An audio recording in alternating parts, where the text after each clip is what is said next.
In November, Shared Hope International gave Utah a D grade for sex trafficking laws that did little to punish perpetrators. These residents are sort of in limbo. I mean, the ones that I talked to told me that canal officials should have anticipated this breach and they should have done more to prevent it. She wants to remain anonymous because her attacker's out there, but she wants women to know that what happened to her in this parking lot can happen at any time.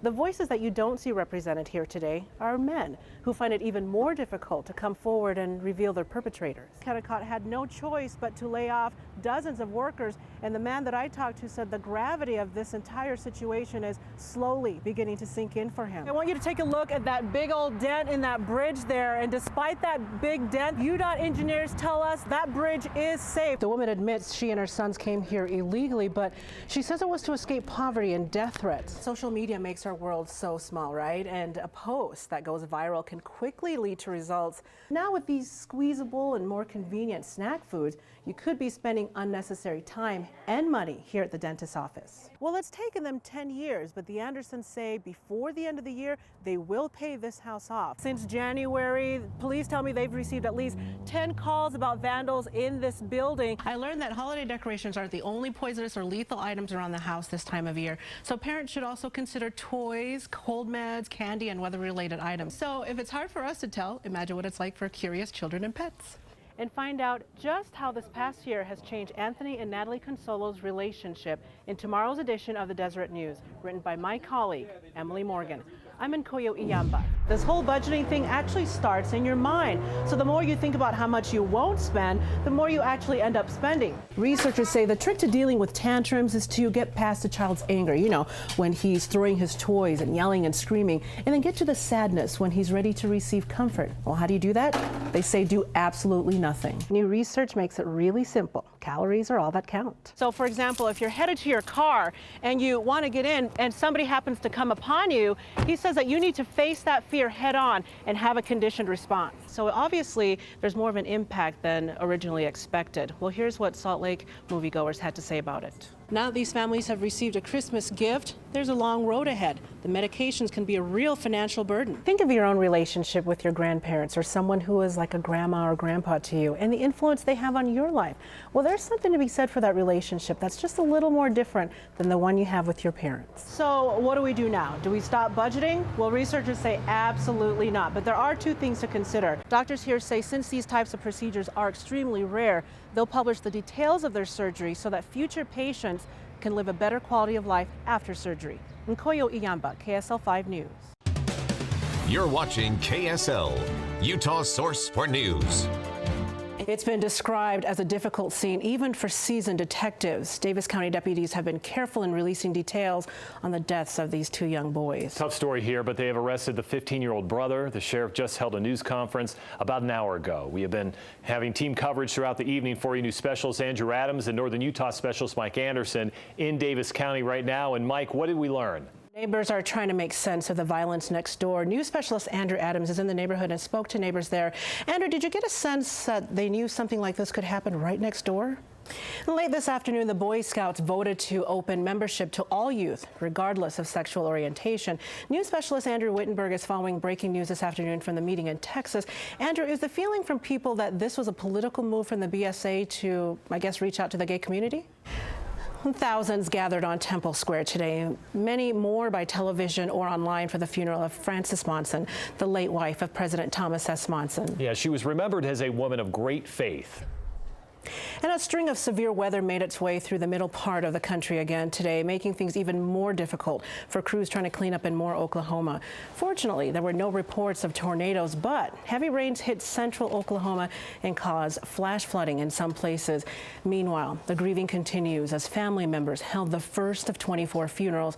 First responders found 9-year-old Antonia Candelaria in the rubble at Plaza Towers Elementary. She was hugging her best friend, who will be buried later this week. A man's behind bars tonight after an overnight crime spree, and he did it without knowing police were following his each and every move. Yeah, police say a man driving a stolen car went on an overnight drive through Salt Lake County, picking up stolen items along the way, and then officers in unmarked cars followed the driver to Farmington. Well, that's apparently where the driver spotted police and sped away. We are learning more about that couple who were hit by a car during a snowstorm.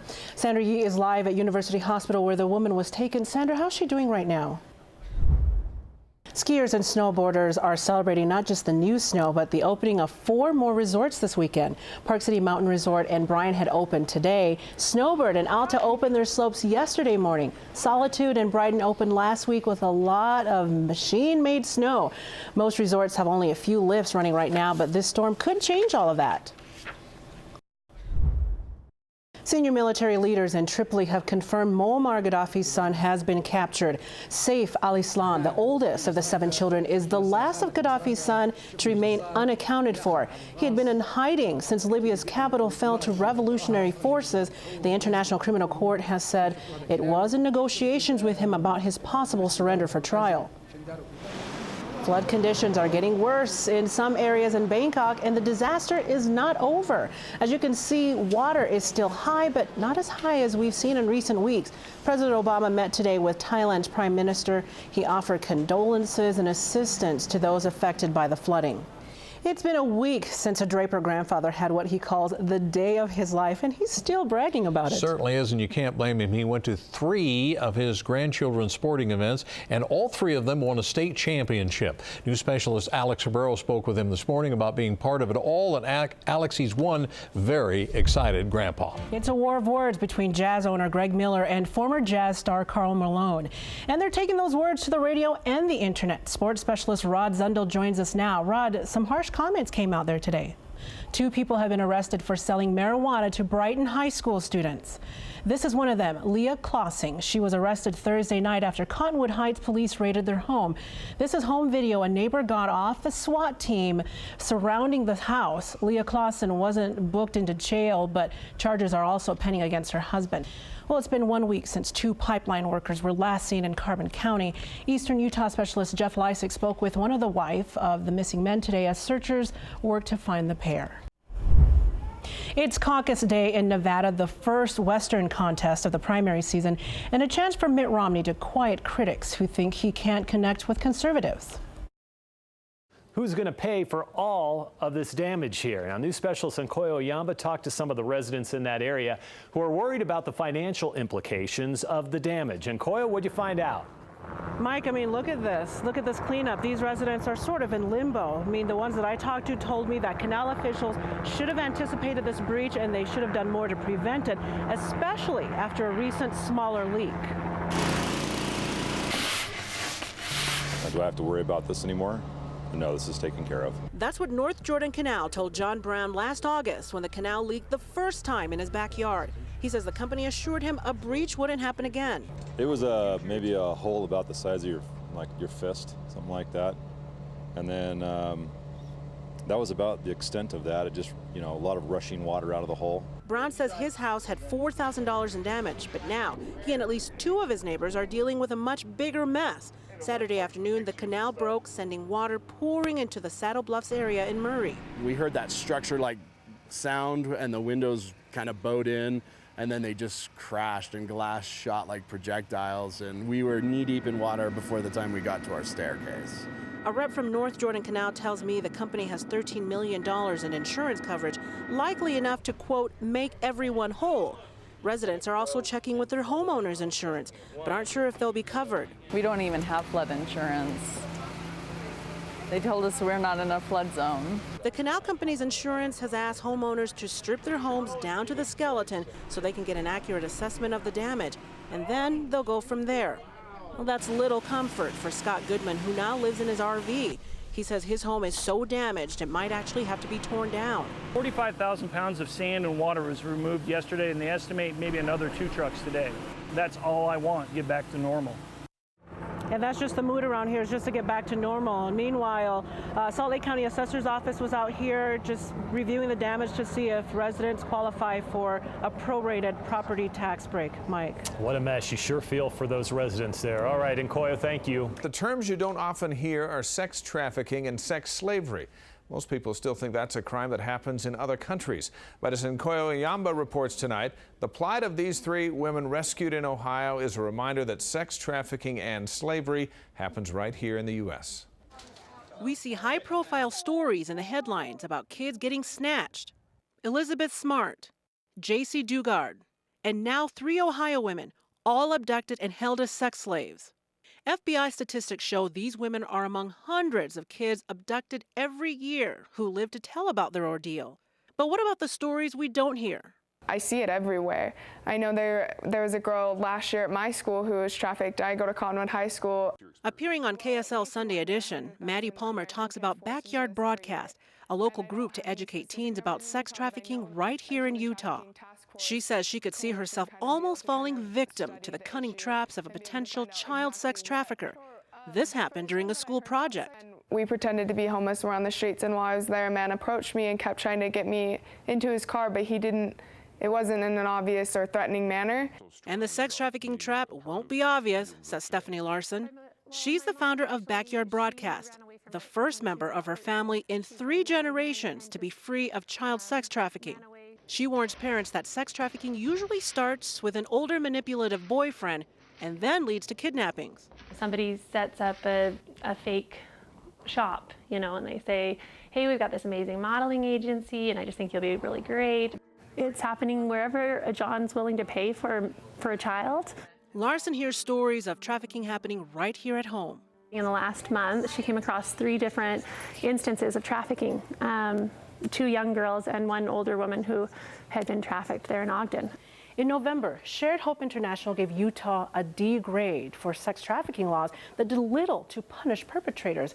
But recently, the Utah legislature passed a bill that would strengthen sex trafficking laws here in the state, which could improve our grade in the future. However, advocates say the law still does little to protect victims. So you've got, a 13-year-old little girl who has been terrified by the violence that she's seen from this person, and she has to testify in order to get him put away. And while the details of these crimes might turn your stomach, Maddie Palmer says people cannot turn a blind eye to the realities these women had to live during their time as sexual slaves. We just need everyone to be talking about it and tell more people about it, because awareness breeds prevention. Nkoyo Iyamba, KSL News. News specialist Nkoyo Iyamba sat down with her, and Nkoyo, it sounds like this came at a very difficult time for her. Absolutely, Deanie and Mike. This attack adds insult to injury for this woman. I mean, she just lost her job last week before the attack, and she wants to remain anonymous because her attacker's out there. But she wanted to talk to us because she wanted us to know that she's pretty street smart when she walks out in these streets, but she wants women to know that what happened to her in this parking lot can happen at any time. I never really saw his face because I had a knife between him and I. The emotions are still raw, but the memory of the attack is still fresh for this 40-year-old Salt Lake City woman. Last Tuesday night, she left the Salt Lake City Library and headed home. She walked along Denver Street. This is not her usual route. She decided to cut through Faustina Restaurant's parking lot.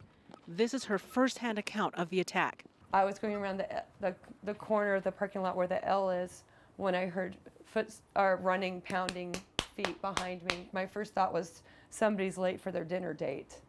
So I moved to the right to get out of their way. That's when I felt a hit that felt like a baseball bat on the back of my head. She says she doesn't carry a purse. She thought the attacker was after the book bag she was carrying. He started punching me and trying to stab me. That's when I grabbed my bag and threw it as far away as I could from myself and said, "You can have my bag," hoping that he would go for it and I could run the other direction. But it didn't stop. She says her attacker never said a word. So I was like, "Why are you doing this?"